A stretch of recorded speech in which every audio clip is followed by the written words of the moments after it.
पितरों के लिए 13 मोक्ष स्थल, जहां मिलता है श्राद्ध का पूरा फल।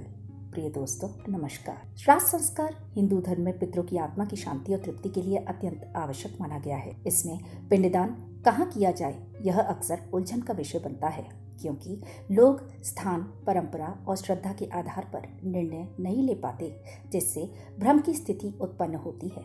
वैदिक मान्यताओं के अनुसार श्राद्ध पक्ष में पिंडदान के लिए 13 मुख्य तीर्थ स्थल माने जाते हैं। मान्यता है कि इन स्थलों पर तर्पण करने से पितरों की आत्मा को मोक्ष मिलता है। सबसे पहले ब्रह्मकपाल।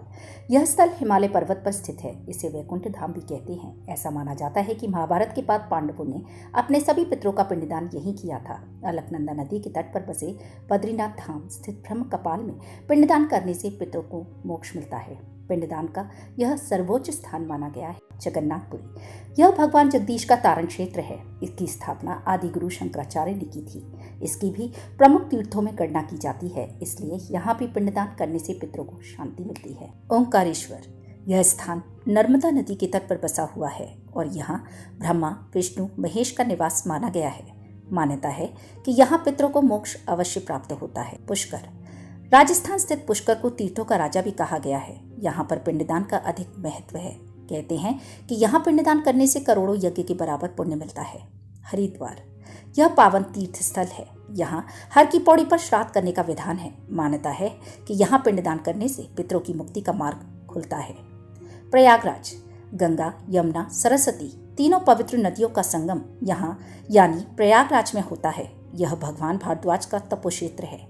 इस संगम में पिंडदान का अधिक महत्व है। द्वारिका। श्री कृष्ण की पावन धरती द्वारिका में पिंडदान किया जाता है। कहते हैं कि श्री कृष्ण को भी यही मुक्ति मिली थी, इसलिए यहाँ पिंडदान करने से भी पितरों को मुक्ति प्राप्त होती है। नासिक।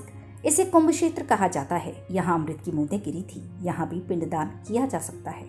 महाकाल। उज्जैन नगरी में क्षिप्रा नदी के तट पर भगवान शिव का तपोस्थल है। यहाँ से सीधे महाकाल के चरणों की जगह मिलती है। कहा जाता है कि यहाँ पिंडदान करने से पितरों को मोक्ष मिलता है। रामेश्वरम। यह स्थल भगवान श्री राम द्वारा स्थापित है। यहाँ श्री राम ने भगवान शिव की तपस्या की थी। इस वजह से यह भूमि पितरों को मुक्ति दिलाती है। कैलाश मानसरोवर। भगवान शिव के इस पावन क्षेत्र में पिंडदान करने से पितरों को सीधे वैकुंठ की प्राप्ति होती है। इसके अलावा वृंदावन की भूमि को भी पिंडदान के योग्य माना गया है। पशुपतिनाथ। यह नेपाल में गंडकी नदी के तट पर स्थित भगवान का धाम है।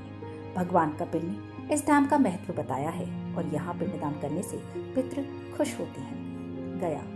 धर्मशास्त्र के अनुसार गया की 54 वेदियों में विष्णुपद प्रथम है। इसके दर्शन मात्र से पितर नारायण रूप हो जाते हैं। फल्गु नदी में स्नान और तर्पण करने से पितरों को देव योनि मिल जाती है। हिंदू समाज का यह दृढ़ विश्वास है कि गया में श्राद्ध पिंडदान करने से उसकी 7 पीढ़ियों के पितरों को मुक्ति मिलती है। प्रिय दोस्तों, यह जानकारी आपको कैसी लगी कमेंट करके जरूर बताएं और वीडियो को लाइक, शेयर और चैनल को सब्सक्राइब करना न भूलें। धन्यवाद।